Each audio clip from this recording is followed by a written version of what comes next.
আপন করে। নত যেন হবে এমন মেয়ে সে নয়, বসন্তে সে তো একাই নিজেই সাজায়, আর যে পুরুষে আসক্তি নেই তার। ব্যস্ত আছে সে ফুল ফোটানোর কাজে, খোপা থেকে খসে গত রাত্রির ফুল, ঝিরঝিরে পাতা পোশাক তুলেছে তার। অর্জুন সে যে আর্য পুরুষ ভাবে, সব সুন্দরে একা তার অধিকার।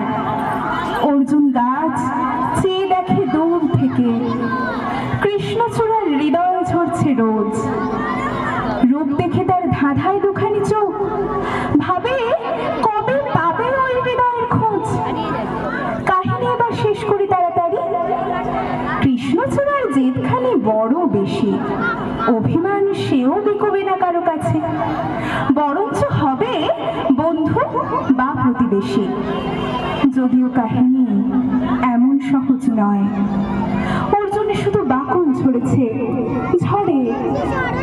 সাঁওতালি মেয়ের রক্ত ঝরাতে জানি, আর্য পুরুষ হায় মানে অন্তরে। পরের জন্মে অর্জুন গাছ হয়ে কৃষ্ণচূড়াকে বন্ধুর মতো দেখো। আমাকে চিনতে ভুল করো না হেরে যাও, রক্ত ঝরালে বাকল খসিয়ে দেখো। বসন্ত মানে তো অর্জুন, কৃষ্ণচূড়া, আবির, রঙে লাল, সমস্ত কিছু।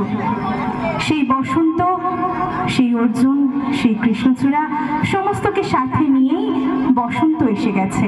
পরবর্তী নৃত্য উপস্থাপনা আমাদের।